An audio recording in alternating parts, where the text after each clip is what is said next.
نحمد و نصلی علی رسول الکریم اما بعد فاعوذ باللہ من الشیطان الرجیم بسم اللہ الرحمن الرحیم ان اللہ و ملائکتہ یصلون علی النبی یا ایہا الذین آمنوا صلوا علیہ وسلموا تسلیما اللہم صلی علی سیدنا و شفیعنا مولانا محمد بارک وسلم صلاة و سلام علیک یا رسول اللہ صلی اللہ تعالی علیہ وسلم۔ بحمد تعالی قرآن مقدس کے 29 پارے بالکل مکمل ہوئے اور 30واں پارہ کا تقریباً حصہ مکمل ہو چکا ہے۔ آج سورہ ضحیٰ تک تلاوت ہوئی، کل انشاءاللہ قرآن کی تکمیل ہوگی۔ اللہ رب العزت ہمیں مکمل قرآن کو سننے کی توفیق عطا فرمائے۔ آخری پارہ سورہ نبا سے شروع ہوتا ہے اور اما پارہ جسے ہم کہتے ہیں،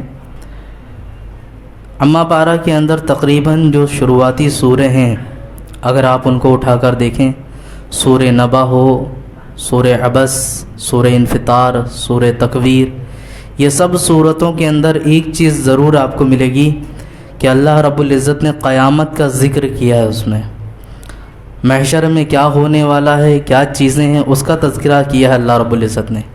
میں ایک سورت جو سب سے پہلے سورہ ہے سورہ نبا، اس کو آج مکمل پڑھ کر اور اس کا ترجمہ سناتا ہوں۔ اس کی تشریح کی بھی اتنی ضرورت نہیں پڑے گی اور آپ کو سمجھ میں آ جائے گا کہ رب تعالی ہمیں کیا پیغام دینا چاہ رہا ہے۔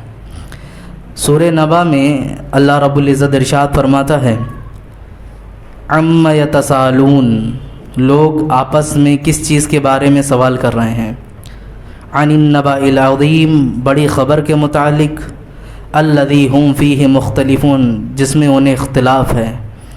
لوگوں کی چینی گوئیاں کس کے بارے میں ہیں؟ بڑی خبر کون سی ہے کہ قیامت کب آئے گی، قیامت آئے گی بھی کہ نہیں آئے گی، اس کے بارے میں ایک دوسرے سے سوال کرنا ہمیشہ پایا گیا۔ صحابہ کرام میں سے بھی بہت سارے لوگ نبی پاک صلی اللہ علیہ وسلم کی بارگاہ میں جا کے سوال کیا کرتے تھے۔ اسی طرح ایک صحابی کے بارے میں ذکر پوچھتے، یا رسول اللہ قیامت کب آئے گی؟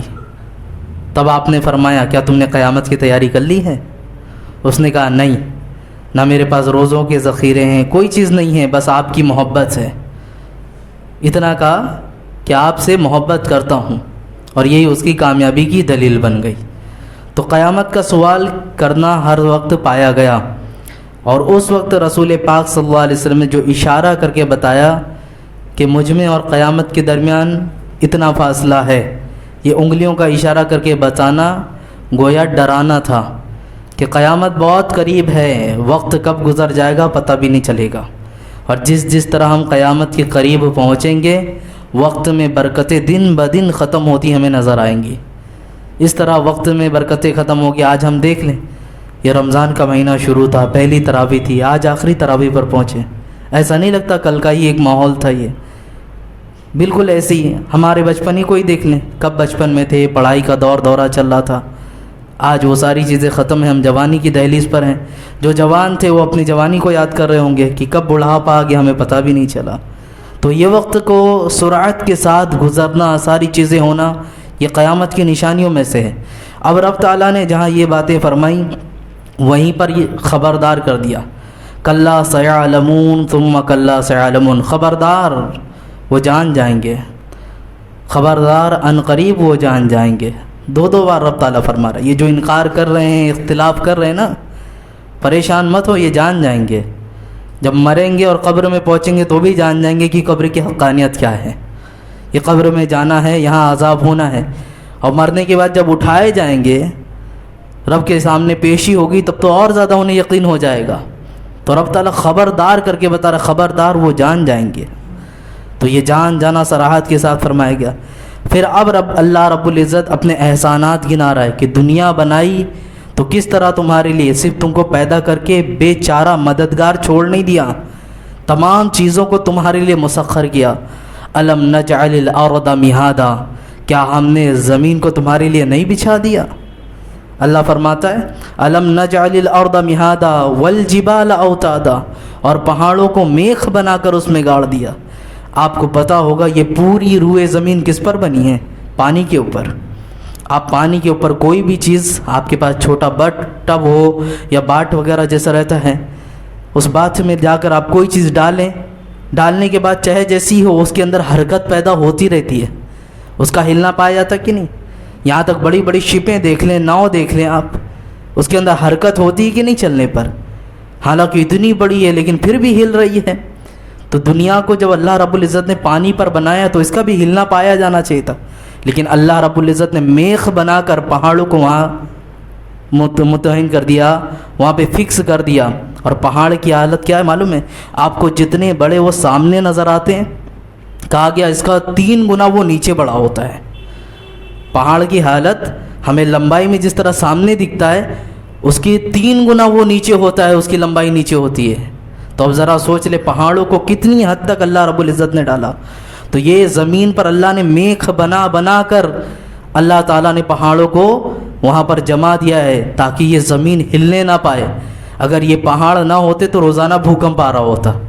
زمین کا ہلنا ہم بھوکمپ ہی تو کہتے ہیں کہ آج یہاں بھوکمپ آیا، وہاں زمین ہلی۔ تھوڑا سا زمین ہلتی ہے سب کو خدا یاد آ جاتا ہے، گھروں سے بھاگنا، باہر نکلنا، ساری چیزیں ہوتی کہ نہیں؟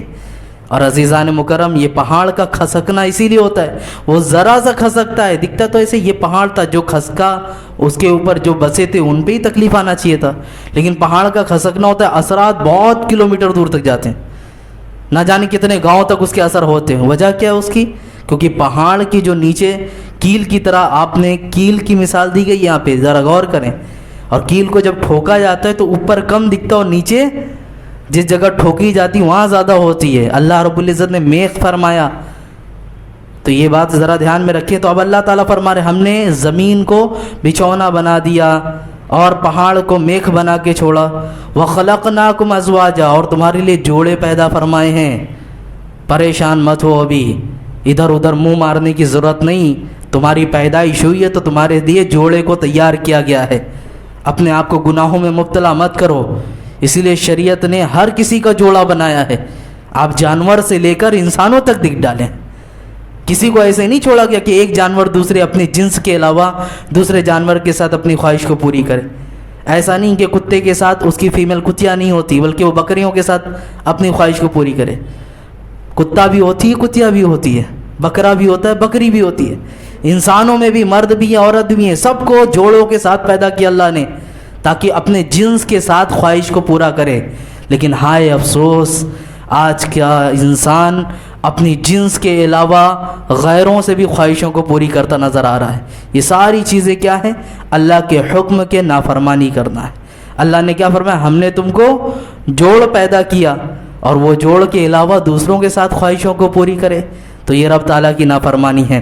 پھر فرماتا ہے وَجَعَلْنَا نَوْمَكُمْ سُبَاتًا، اور تمہاری نیند کو آرام کا ذریعہ بنایا۔ اللہ اللہ، یہ نیند اگر 1 گھنٹہ کسی کو کم مل جائے تو کرنا شروع ہو جاتا، اور کوئی 1 دن نہ سوئے تو ڈاکٹر کے پاس پہنچ جاتے، 1 دن سے میں نہیں سویا ہوں۔ یہ اللہ کی کتنی بڑی نعمت ہے۔ کسی کو مال و دولت بھرے ہوں، بہت مال کی فراوانی ہو، لیکن نیند نہ آ رہی ہو، بتائیے اس دولت سے وہ نیند خرید سکتا ہے؟ وہ رب تعالیٰ صرف نیند چھین لے، دنیا کا سکون، ساری آسائشیں اپنی جگہ، لیکن یہ آنکھ بند نہ ہو اور بستر پہ نیند نہ ہو، کروٹوں میں صرف زندگی گزریں، دیکھو اس کو کوئی چیز اچھی نہ لگے گی، نہ کھانا سمجھ میں آئے گا، نہ پینا۔ یہاں تک کہ جن کی نیند پوری نہیں ہوتی چڑچڑ کرنا شروع کر دیتے ہیں، اور بہت سارے لوگوں کو بیماریاں اسی وجہ سے لگتی ہیں جن کو نیند پوری نہیں ہوتی۔ بہت سارے لوگوں کا ہاجمہ کا پرابلم نیند نہ پوری ہونے کی وجہ سے۔ تو اللہ کا کتنا بڑا احسان، یہ احسانات اللہ تعالیٰ گنا رہا ہے۔ میں پہلی سورہ پڑھ رہا ہوں صرف کہ اللہ تعالیٰ نے تمہارے لیے نیند کو آرام کا ذریعہ بنا دیا۔ اب اس کو بنایا کب، وہ بھی آگے فرماتا ہے وَجَعَلْنَا اللَّيْلَ لِبَاسًا، اور راتوں کو ڈھانک دیا۔ ہماری عادت ہے جب سویا جائے تو سناٹا ہونا چاہیے، کوئی آواز نہ ہو، کوئی شور و غل نہ ہو، لائٹ بند کر دیا جائے، اندھیرا ہو جائے۔ اللہ رب العزت نے کائنات میں ہی تبدیلی لا دی، جس طرح اجالا ہوتا ہے کیا رات میں ہوتا ہے، اس طرح اندھیرا چھا جاتا ہے پورا۔ لوگوں کے ایک معاملات ہو گئے کہ کام کاج کو اب بند کر دینا ہے، آرام کے لیے جانا ہے، ایک ماحول بنا دیا۔ اب یہاں پر بات سمجھ میں آتی ہے کہ اللہ تعالیٰ نے راتوں کو آرام کے لیے بنایا ہے، لہٰذا جو راتوں کو جاگ کر بھیجا، اپنی رات یوں ہی برباد کرتے ہیں، وہ نظام کائنات کے خلاف کام کر رہے ہیں۔ اللہ رب العزت نے ایک نظام دیا نا، رات میں آرام کرنا ہے تمہارے لیے رات کو آرام کے لیے مسخر کیا گیا اور تم اس کے خلاف کام کر رہے ہو. اور ایسا نہیں صرف رات کے بارے میں، آگے دن کے بارے میں بھی رب تعالیٰ فرماتا ہے وَجَعَلْنَا النَّهَارَ مَعَاشًا، اور ہم نے دن کو کام کاج کے لیے بنایا ہے. یعنی دن میں کام کرنا ہے اور رات میں جا کر تمہیں آرام کرنا ہے. لیکن ہمارا نوجوان راتوں کو جاگتا ہے 4 بجے تک 5 بجے تک.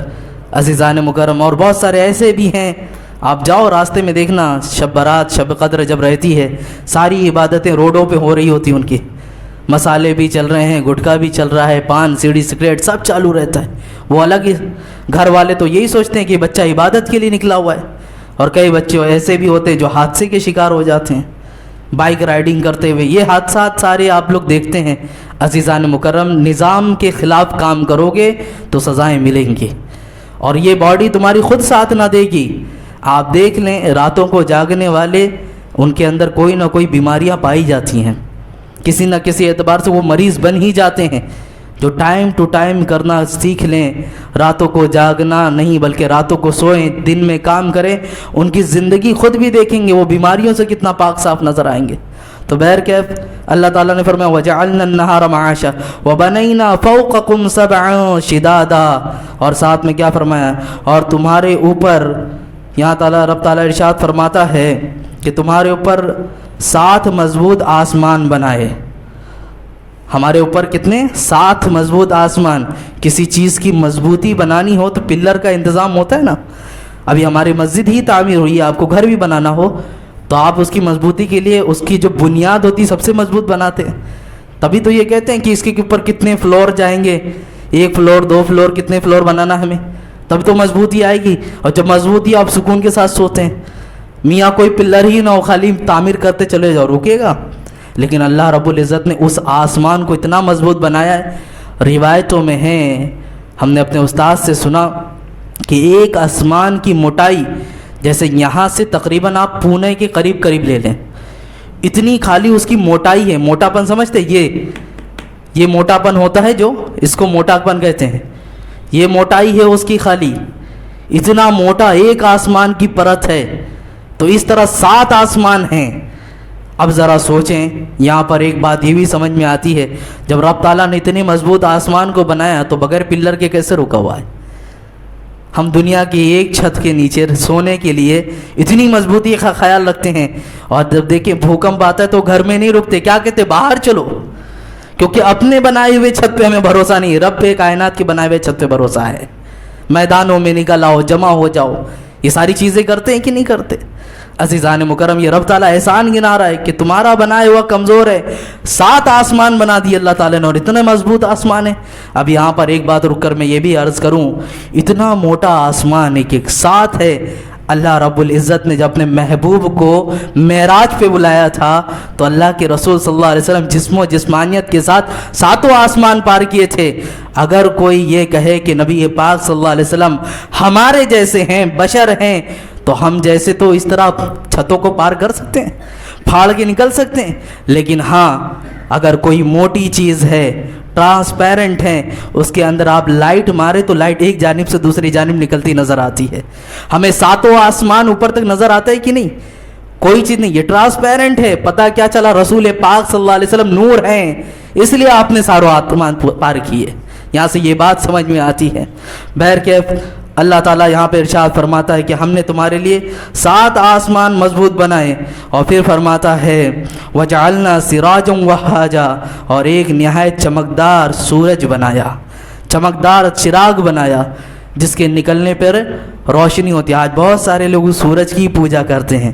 ان کو کیا معلوم اس سورج کو بنانے والا جو ہے وہ ہمارا خالق کائنات ہے. یہ سورج بھی اس کے ہی حکم سے نکلتا ہے، اس کے ہی حکم سے چھپتا ہے.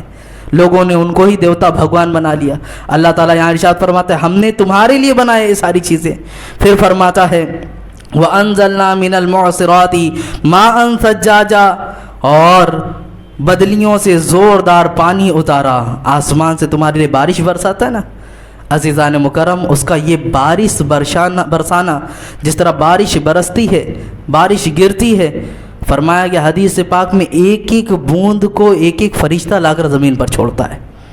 ایک ایک بوند کو ایک ایک فرشتہ، یہاں تک کہ اگر وہ بارش کے قطرے اپنی رفتار سے گریں، کوئی فرشتہ اسے نہ تھامے تو وہ اتنی رفتار سے گرتی ہے جن کی کھوپڑیوں پہ پڑے کھوپڑیاں پھٹ جائیں گی، اتنی رفتار سے گرتی ہیں، لیکن وہ لاتے ہیں، لا کر آرام سے تمہارے درمیان، بارش ہوتی تو ہم تو نہانے بھی نکل جاتے ہیں، ساری چیزیں ہوتی ہیں نا، یہ اللہ کی رحمت برس رہی ہے، ایسے ہی نہیں کہا جاتا، یہ فرشتے لا کر، اب ذرا سوچیں کتنی تعداد میں پانی کی بوندیں گرتی ہیں اور کتنی تعداد میں فرشتے آتے ہوں گے، ہم گن سکتے ہیں، شمار کر سکتے ہیں؟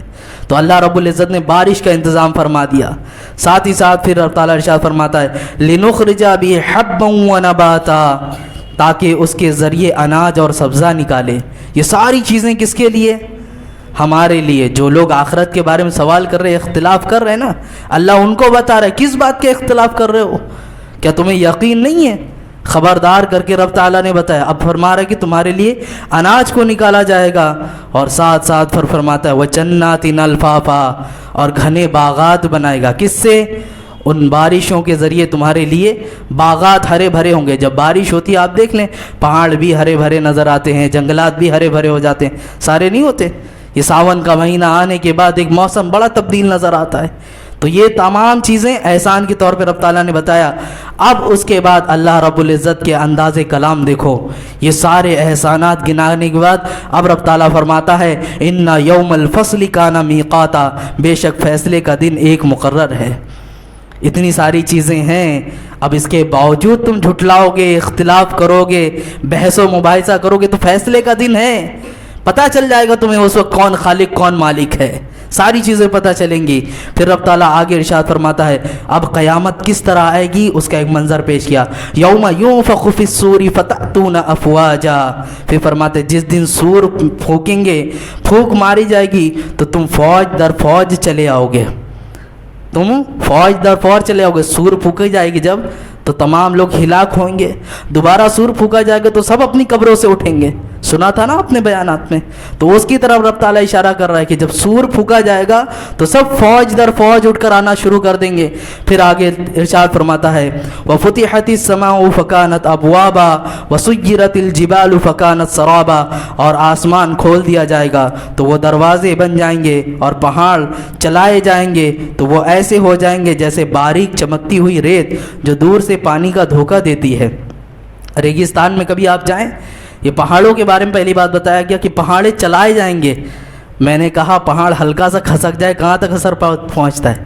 یہ قیامت آنے والی رہے گی تو خالی پہاڑ کو ہلا دیا جائے دنیا یوں ہی تہس نہس ہونا شروع ہو جائے گی، لیکن یہ پہاڑ اڑیں گے، وَحَبَاءً مَنبَثًّا کہا گیا ہے قرآن میں، یعنی اس طرح اڑیں گے جس طرح ذرات اڑتے ہیں۔ آپ نے دیکھا ہوگا دھوپ روشن دان سے آ رہی ہو کیسے ذرے ہلکے ہلکے دکھتے ہیں، اس طرح یہ پہاڑ اڑتے ہوئے نظر آئیں گے۔ عزیزان مکرم، تو دنیا کا حال کیا ہوگا؟ کتنی مضبوط قلعے بنا لو، کتنی بھی ساری چیزیں بنا لو، کون بچا سکتا ہے اس وقت رب کے قہر سے؟ تو یہ قیامت آنے کی نشانیاں ایک بیان کر رہا رب تعالیٰ، اور ساتھ ہی ساتھ پھر فرماتا ہے اللہ رب العزت کہ اس وقت لوگوں کو پیاس جیسا لگتی ہے، ایک ریگستان میں ہو، دور سے چمکدار پانی دکھتا ہے، دھوکہ ہوتا ہے، یہ پہاڑ اڑتے ہوئے نظر آئیں گے، ان کو دھوکہ لگے گا، حالانکہ یہ بڑے بڑے پہاڑ ہیں جو دور دور تک اڑتے نظر آئیں گے، ان کو لگے گا ریزیں ہیں، چھوٹے چھوٹے ذرے ہیں، ایسے محسوس ہوں گے۔ پھر آگے رب تعالیٰ ارشاد فرماتا ہے ان جہنم کانت مرصادا، بے شک جہنم طاق میں ہے، جہنم طاق میں ہے، انتظار میں ہے، اس کا ایندھن ہے نا وہ بھی طاق میں ہے کہ کب مجھے ڈالا جائے، اعدت للکافرین، جو کافروں کے لیے بنائی گئی ہے، وہ طاق میں ہے، انتظار کر رہی ہے۔ پھر فرماتا ہے رب تعالیٰ للطاغین مآبا لابثین فیہا احقابا، اللہ اکبر، سرکشوں کے لیے ٹھکانہ ہے، اس میں مدتوں رہیں گے وہ جو اللہ کی نافرمانیاں کرتے ہیں۔ اللہ تعالیٰ نے احسان گنائے، اب قیامت آنے کا منظر بتایا، اب اس کے بعد کون لوگ جائیں گے؟ جو سرکش ہوں گے، جو رب تعالیٰ کے احکام کی خلاف ورزی کرتے ہیں، وہ لوگ اس میں جائیں گے اور مدتوں رہیں گے وہاں پر۔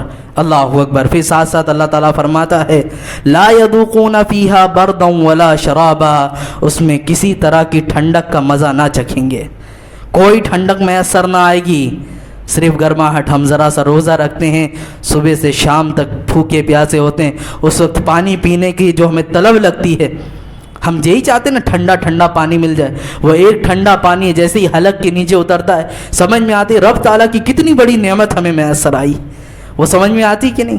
لیکن جب سوچیں سورج اتنی نزدیک ہوگا، زمین تانبے کی ہوگی اور ہزاروں سال کا وہ وقفہ ہوگا، میاں ایک دن کا نہیں روزہ، ہزاروں سال کا وقفہ، روایتوں میں 50,000 سال 70,000 سال کا ایک ایک دن ہوگا۔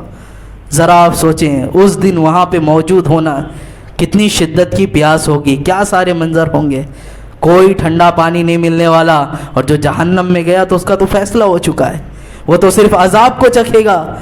اب وہی بتا رہے ہیں یہاں پہ لا يذوقون فیہا برد ولا شرابا الا حمیما وغساقا، اللہ اکبر، انہیں کوئی ٹھنڈا پانی نہیں ملے گا مگر دوزخیوں کا گرم پیپ پلایا جائے گا، سخت گرم پیپ انہیں پیش کیا جائے گا۔ آج میں کوئی تفسیر نہیں، جو ترجمہ وہ پیش کر رہا ہوں آپ کے سامنے کہ جو تلاوت ہوئی اسے سمجھیں۔ اس کو ہی تو سن کے صحابہ کرام رویا کرتے تھے، یہ تلاوت ہی تو ہے، کوئی تشریح نہیں کر رہا ہوں میں، ان تلاوت کو آپ کے سامنے سمجھانے کی کوشش کر رہا ہوں کہ جو پہلی سورہ نبا آئی ہے اس میں دیکھو رب تعالیٰ کیسے حکم فرماتا ہے۔ سب سے پہلے انسانوں کا اختلاف جو ہے وہ بتایا، پھر اپنی نعمتوں کے بارے میں بتایا، جو چیزیں مسخر کی، پھر قیامت آنے کے بارے میں، پھر فیصلہ ہوگا، جو سرکش لوگ رہیں گے جنت جہنم میں جائیں گے، پھر کیا پلایا جائے گا اس کے بارے میں بات چل رہی ہے۔ سخت پیپ جو گرم ہوگا وہ پلایا جائے گا۔ آپ نے سنا تھا کہ جہنمیوں کا پیپ اگر دنیا دار کے سامنے لایا جائے تو اس کی بدبو سے ہی پوری دنیا کے لوگ ہلاک ہو جائیں گے، اتنی سخت بدبو ہوگی۔ عزیزان مکرم، جہاں رب کی رحمت لا زوال ہے، بغیر محدود کی ہے، اس کا رحمان ہونا اس کی کوئی حد نہیں، تو وہاں پہ یہ بھی سمجھنا چاہیے کہ رب کی ایک صفت قہار ہے، تو اس کے قہار ہونے اور جبار ہونے کی بھی کوئی حد نہیں ہے۔ جب وہ سزا دینے پہ آئے گا اور انسان کو گرفت فرمائے گا تو یقین جانے اس کی گرفت کو کوئی نہیں بچ پائے گا، بہت سخت سزائیں دے گا۔ عزیزان مکرم، آگے رب تعالیٰ ارشاد فرماتا ہے پھر جزاء وفاقا، برابر بدلہ ہوگا جن جن چیزوں کے بارے میں کہیں، جو جو چیزیں کر چکا ہے، برائی کی ہو تو اس کا برابر بدلہ دے گا، اچھائی کی ہو تو اس کا برابر بدلہ ہوگا۔ پھر آگے فرماتے انہم کانوا لا یرجون حسابا، بے شک وہ حساب کا خوف نہ رکھتے تھے، وکذبوا بآیاتنا کذابا، اور وہ اللہ کی آیتوں کو جھٹلاتے تھے۔ اللہ رب العزت نے ان کے سامنے نشانیاں بیان کی نا، یہ چاند کا مسخر کرنا، زمین کا پھیلانا، آسمان سے بارش کا برسانا، یہ ساری رب تعالیٰ کی علامتیں تو ہی ہیں۔ اللہ تعالیٰ نے نشانی بیان کی نا اپنی، کہ یہ سب کس نے کیا ہے، کسی انسان کی بس کی بات ہے؟ کوئی کر سکتا ہے؟ سورج کو کوئی بنا سکتا ہے؟ بہت سارے لوگ کوشش کی ہیں سورج کو بنانے کی، لاکھ تم کوشش کر لو، لیکن جو اللہ رب العزت نے تخلیق فرمایا ویسا تم ایک انسان نہیں بنا سکتے۔ کر سکتا ہے کوئی؟ تو یہ اللہ رب العزت فرماتا ہے یہ جھٹلاتے ہیں ہماری نشانیوں کو۔ اللہ اکبر۔ وَكُلَّ شَيْءٍ أَحْصَيْنَاهُ كِتَابًا فَذُوقُوا فَلَن نَّزِيدَكُمْ إِلَّا عَذَابًا، ہم نے ہر چیز لکھ کر شمار کر رکھی ہے تو اب چکھو تو ہم تمہارے عذاب ہی کو بڑھائے جائیں گے۔ یہاں اللہ رب العزت نے دو فرشتے فکس کر دیے ہیں، دو فرشتے ہیں نا، کرامن کاتبین یعلمون ما تفعلون، یہ دو فرشتے تمہارے ساتھ مقرر کر دیے گئے، بیٹھا دیے گئے ہیں، یعلمون ما تفعلون، جو تم کرتے ہو سب لکھ رہے ہیں، ساری چیزیں لکھی جا رہی، سب پیش کی جائیں گی، تم جھٹلا بھی نہیں سکتے۔ معاملات جب لکھا پڑھی کے ساتھ ہونا تو کوئی اپنی باتوں کو بدل بھی نہیں سکتا، یہ پروف ہوتا ہے کہ تم نے کیا ہے، دیکھ لو کیا اچھائیاں کی کیا برائیاں کی۔ تو یہ اللہ رب العزت نے یہاں تک بتایا۔ اب اس کے آگے چند آیتیں جو بنتی ہے وہ نیکوکاروں کے بارے میں رب تعالیٰ فرماتا ہے ان للمتقین مفازا، بے شک ڈر والوں کے لیے کامیابی کی جگہ ہے۔ اب اللہ تعالیٰ نے پہلے نافرمانوں کے لیے باتیں بتائی، احسان گنایا، ساری چیزیں، لیکن جو ان سب چیزوں سے ڈرے اور جنہوں نے یقین رکھا کہ ہمیں پیدا کرنے والا رب کائنات ہے، ان کے لیے اللہ تعالیٰ کیا فرماتا ہے ان للمتقین مفازا، کہ بے شک متقین کے لیے خوب اچھا جگہ ہے، خوب اچھی جگہ ٹھکانہ ہے، حدائق و اعنابا، باغات ہیں، میوے ہیں، ان کے لیے جنت کی بشارت اللہ رب العزت دے رہا ہے۔ ساتھ ہی ساتھ فرماتا وَكَأْسًا دِحَاقًا لَا يَسْمَعُونَ فِيهَا لَغْوًا وَلَا كِذَّابًا، اللہ اکبر۔ یہ جنت جو ہے اس میں یہ کافی دنوں تک رہیں گے، اس میں چھلکتا ہوا جام ہوگا، وہ جنت میں نہ کوئی بیہودہ بات سنیں گے، نہ ایک دوسرے کو جھٹلائیں گے، یہ ایک حقیقت ہوگی جس کو سب مانیں گے، سب کے سب تسلیم کریں گے۔ عزیزان مکرم، یہ کیا چیز ہوگی؟ یہ بدلے کا دن ہوگا اور بدلہ دیا جائے گا. جزاء من ربک عطاء حسابا، یہ بدلہ ہے تمہارے رب کی طرف سے نہایت کافی عطا. اور فرماتا ہے وہ جو آسمان اور زمین اور جو کچھ ان کے درمیان ہے سب کا رب ہے، نہایت رحم فرمانے والا. لوگ اس سے بات کرنے کا اختیار نہ رکھیں گے جس دن جبریل اور سب فرشتے سب بنائے کھڑے ہوں گے. اب یہاں پر جو بات بتا رہا ہے، قیامت جب قائم ہوگی تو وہاں پر سب کھڑے ہوں گے. لا یتکلمون الا من اذن لہ الرحمن وقال صوابا. اس دن کوئی بات نہیں کر سکے گا، کسی کے اندر جرت نہیں ہوگی کہ اپنی زبان کو کھول سکے. رب تعالیٰ قہار ہے اور وہ ایک دم قہر میں ہوگا، غضبناک ہوگا. اب ایسی حالت میں کسی کے پاس اگر جرت ہوگی اور کوئی لب کشائی کی جرت کرے گا تو رسول پاک صلی اللہ علیہ وسلم ہیں. وہ سجدے میں جائیں گے اور رب کی ایسی تسبیح کریں گے، ایسی تسبیح کریں گے. اب اللہ رب العزت اپنے قہر کو کم کرتے ہوئے کہے گا اے محبوب اپنے سر کو اٹھاؤ، اے محبوب اپنے سر کو اٹھاؤ، حساب کتاب لینا شروع کیا جائے گا. یہاں پہ بھی احسانات ہوں گے تو کس کو ہوں گے؟ ہمارے نبی پاک صلی اللہ علیہ وسلم کے ہوں گے. یہ ساری نشانیاں جو بتائی جا رہی ہیں عزیزان مکرم، ذالک الیوم الحق، وہ حق کا دن ہے، وہ سچا دن ہے، کوئی نہیں جھٹلا سکتا. آج ہم ہو سکتا ہے پیٹھ پیچھے الگ بات کریں، دوسروں کے سامنے الگ بات کریں، قیامت کے ہونے کا انکار کریں، لیکن اس دن سب کو یقین ہوگا. جتنے لوگ دنیا میں آئے ہیں سب کو برابر یقین ہوگا. فمن شاء اتخذ الی ربہ مآبا، وہ سچا دین ہے. اب جو چاہے اپنے رب کی طرف راہ بنا لے. اور ساتھ ہی ساتھ میں یہ فرمایا آخری آیت، یوم ینظر المرء ما قدمت یداہ ویقول کافر یا لیتنی کنت ترابا. اس دن ایسا حال ہوگا انسان ایک دوسرے کی جانب دیکھیں گے اور اپنے اگلے معاملات کو یاد کرتے ہوئے کہیں گے اور حسرت کریں گے. کافر کہیں گے اے کاش کہ میں مٹی بنایا گیا ہوتا، اے کاش کہ مجھے مٹی بنا دیا گیا ہوتا، کیونکہ اگر میں مٹی ہوتا تو مجھے یہ کفر کی حالت کا کوئی معاملہ نہ ہوتا، مجھے حساب کتاب نہ دینا پڑتا. عزیزان مکرم یہ قرآن کی آیتیں ہیں، جب آپ پڑھیں گے اس کے ترجمے کے ساتھ تو اس میں رونگٹے کھڑے ہو جاتے ہیں. رب تعالیٰ نے کس طرح معاملات کو بیان کیا ہے. عزیزان مکرم میں نے صرف اور صرف اس کے ترجمے کو اور آیتوں کو پڑھا، اس کی تفصیلات اور حدیث ایک ایک کو اگر آپ کے سامنے پیش کروں بڑا لمبا وقفہ جائے گا. اکثر آپ نے دیکھا ہوگا جو بھی مبلغ مقرر آپ کے سامنے آتا ہے ایک آیت پڑھتا ہے اس کے اوپر اتنی لمبی تشریح ہوتی ہے. یہ قرآن ہے، اس کے مفاہیم کو سمجھیں، یہ کیا درس دینا چاہتا ہے. آج ہمارے درمیان قرآن کی تکمیل ہونے والی ہے. کیا ہم نے سیکھا اتنی دنوں میں؟ کیا میسج ملا ہمیں؟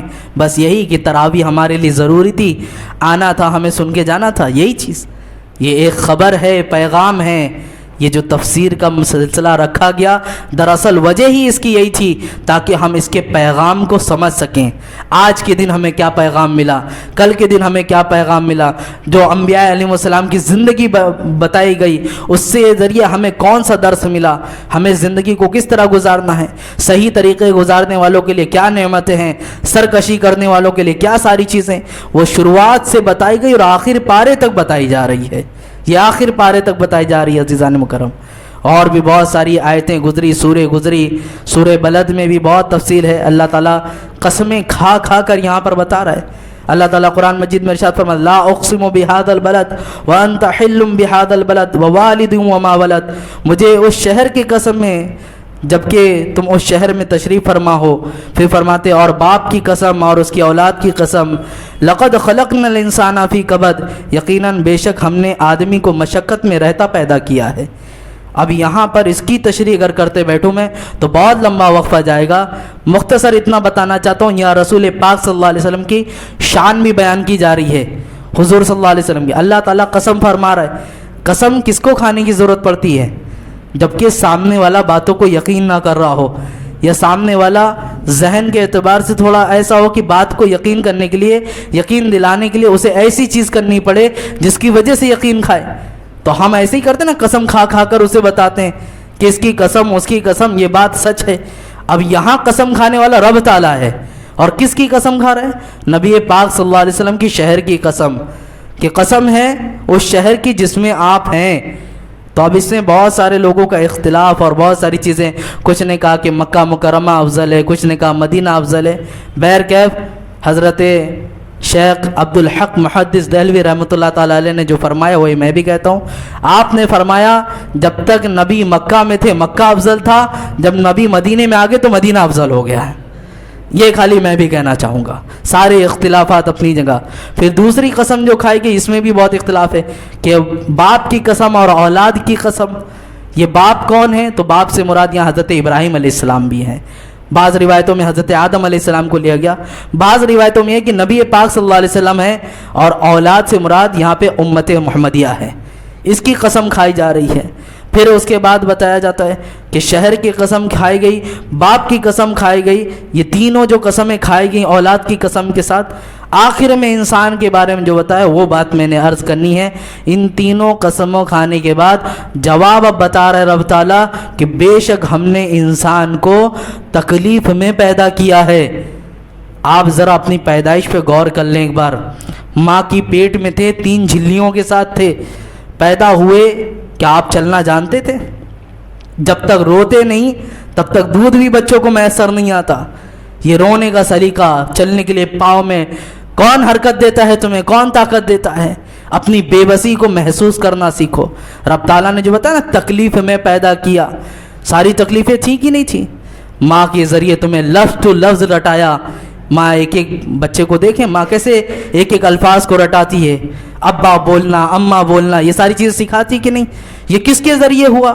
ماں کے ذریعے اللہ رب العزت نے تمہیں ایک ایک لفظ بولنا سکھایا، یہ ساری چیزیں سکھائی. یہ سارے احسانات ہیں عزیزان مکرم.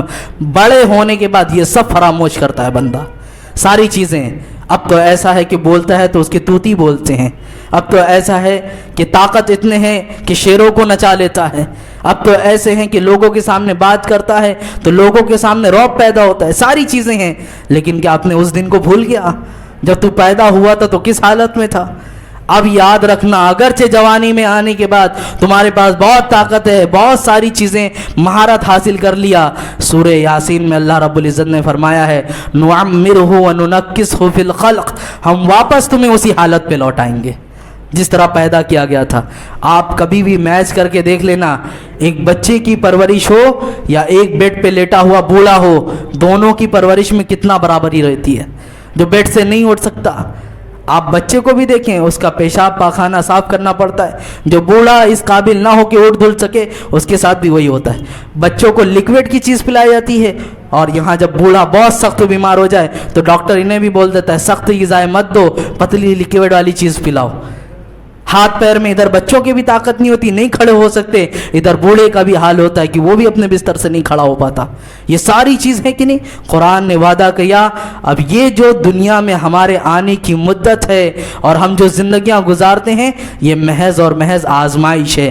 میں نے جو آیت کریمہ کا پہلے ترجمہ بتایا اور اس کا جو میں نے ایک ترجمہ بتایا لقد خلقنا الانسان فی کبد، کہ انسان کو تکلیف میں رہتا ہوا پیدا کیا گیا ہے. عزیزان مکرم، ہمارے لیے یہ زندگی ایک تکلیف والی زندگی ہے. ہم آزمائش کے لیے یہاں آئے ہوئے ہیں. ہمارا جب خمیر بنایا گیا اور حضرت آدم علیہ السلام کے پتلے پہ بارش کی گئی تھی، 40 دن بارش ہوئی تھی. فرمایا جاتا ہے 39 دن تک غم کی بارش ہوئی اور 1 دن خوشی کی بارش ہوئی تھی. تو ہم دنیا میں اگر کہاں سوچتے ہیں کہ ہمیشہ ہم خوش رہیں گے، خوشم و خرم ہماری زندگی گزرے گی؟ میاں سال بھر میں عید ایک ہی بار آتی ہے، ایک ہی بار آتی ہے، تو زندگیوں میں خوشی روزانہ نہیں آ سکتی، اور یہ مومن کے لیے قید خانہ ہے. یہ ساری چیزوں کا بیان کرنا، انسان کی حقیقت کا آپ کے سامنے رکھنا، یہ اسی لیے ہے تاکہ انسان جان سکے کہ دنیا میں آنے کا مقصد کیا ہے اور یہاں ہمارے رہنے کا مقصد کیا ہے. اللہ رب العزت نے جو بتایا وہ یہی کہ ہمیں یہاں آ کر عبادت کرنی ہے. یہ امتحان گاہ ہے. یہاں جو کامیاب ہو گیا وہ کس طرح کامیاب ہوگا؟ ایگزام میں پاس ہو کر نہیں، دنیا کما کر نہیں، بلکہ عبادتوں میں اپنے آپ کو آگے لا کر، رب کو منانے کی کوشش کر کے. اب ایسے ہی تمہیں پیدا کر کے اللہ تعالیٰ نے چھوڑ نہیں دیا کہ دنیا بنایا، انسان کو پیدا کیا. میاں کوئی بھی چیز بنائی جاتی ہے، آپ دکانوں پہ جائیں سامان خریدنے کے لیے، وہاں کوئی بھی سامان خریدتے اس کے ساتھ ایک کتاب ملتی کہ نہیں کہ اس مشین کو ایسے چلانا ہے، اس مشین کو اتنے ٹیمپریچر پہ رکھنا ہے، اس مشین کے ساتھ زیادہ کیے تو بگڑا ہو جائے گا، یہاں مت کرو وہ مت کرو، ساری چیزیں ہیں نا. استعمال کرنے نہ کرنے کے سارے ایک اصول بتائے جاتے ہیں. انسان کو زندگی گزارنے کا اصول بھی بتایا گیا, اور وہ کون سی کتاب ہے؟ وہ قرآن مجید ہے. پڑھو اور اس کے اعتبار سے زندگی گزارو. اب اگر تمہیں کتاب سمجھ میں نہیں آتی, آپ کسی پڑھے لکھے کے پاس جاتے ہو کہ ذرا مجھے بتاؤ اس میں کیا لکھا ہوا ہے, مشین کو کیسے استعمال کرنا ہے. اگر کوئی استعمال کر رہا ہوتا تو آپ دیکھ کے استعمال کرتے. یہ ساری چیزیں ہوتی ہیں. اگر یہاں قرآن سمجھ میں نہیں آتا, اس کے ترجمے کو سیکھو. وہ بھی نہیں سمجھ میں آتا, نبی پاک صلی اللہ علیہ وسلم کی زندگی اٹھا کر دیکھ لو. آپ کی پوری زندگی قرآن مجید کی آیت ہے, پورا حسن اخلاق پڑا ہے, ان کو دیکھ کر زندگی گزارو. قرآن کے مطابق تمہاری زندگی گزرتی جائے گی. یہ کامیاب زندگی ہے. اور اگر یہ سوچیں دنیا میں آئے ہیں, کھایا پیا مر گیا, تو عزیزان مکرم یہ تو پھر یہاں تم نے عیش و عشرت کی. جب یہاں عیش و عشرت کی تو وہاں سزا ملنی ہے. رب کو بھولیں گے تو رب کی وہ آیت یاد رکھیں, آج اس کی بھی تلاوت ہے, ان بطش ربک لشدید, بہت سخت پکڑ ہے. یہ دنیا دے کر بھی تمہیں آزمائے گا, ڈھیل دیتے رہے گا, اچانک میں پکڑ فرمائے گا. تو اس لیے غافل مت ہو. میں نے مسلسل ساری تفاسیر میں آپ کے سامنے ہر اعتبار سے بات کرنے کی کوشش کی کہ مال ہو, بیوی ہو, اولاد ہو, یہ آپ کے لیے اچھے بھی ہو سکتے ہیں, برے بھی ہو سکتے ہیں. یہ دنیا آپ کے لیے بھلائی کی بھی جگہ ہو سکتی ہے اور برائی کی جگہ بھی ہو سکتی ہے. فیصلہ ہم نے کرنا ہے کہ ہم زندگی یہاں کس طرح گزار رہے ہیں. اگر ہم نے قرآن و سنت کے اعتبار سے زندگی گزاری تو یہ دنیا ہم آئے ہیں, یہاں سے ہم جنت میں جانے کا راستہ بنائیں گے. اور محض اپنی خواہشوں کی پیروی کی تو یقین جانے ٹھکانہ اور جو رب نے وعدہ کیا ہے وہ ہو کر رہے گا. فیصلے کا دن ہے. اللہ رب العزت ہم سب کو کہنے سننے سے زیادہ عمل کی توفیق عطا فرمائے. اے پاک پروردگار عالم, قرآن مجید کی آیتوں کو ہم نے سنا, اپنی زندگیوں کے اس کو متعلق گزارنے کی توفیق عطا فرما. رب تعالیٰ نے جتنے احکام ہمیں عطا فرمائے, مولا تعالیٰ اس کے مطابق ہمیں زندگی کو گزارنے کی توفیق عطا فرما. پاک پروردگار عالم ہم سب کو اٹھنے سے پہلے بخشوں میں شمار عطا فرما. مولا تعالیٰ ان قریب ہماری یہ محفل کی اختتام جلد سے جلد یہاں ہو جائے گی.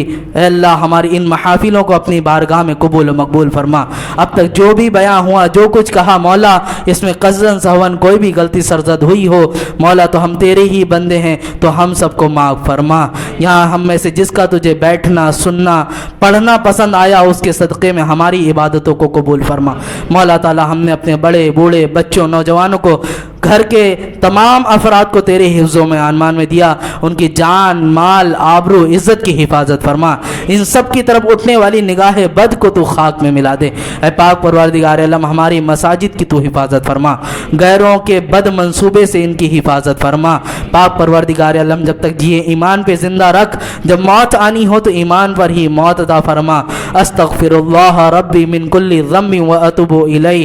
ان اللہ وملائکتہ یصلون علی النبی یا ایھا الذین آمنوا صلوا علیہ وسلموا تسلیما. اللہم صل علی سیدنا و شفیعنا مولانا محمد بارک وسلم. صلاۃ و سلام علیک یا رسول اللہ صلی اللہ تعالی علیہ وسلم. سبحان ربک رب العزۃ عما یصفون وسلام علی المرسلین والحمد للہ رب العالمین وما علینا الا البلاغ. السلام علیکم ورحمۃ اللہ تعالی وبرکاتہ.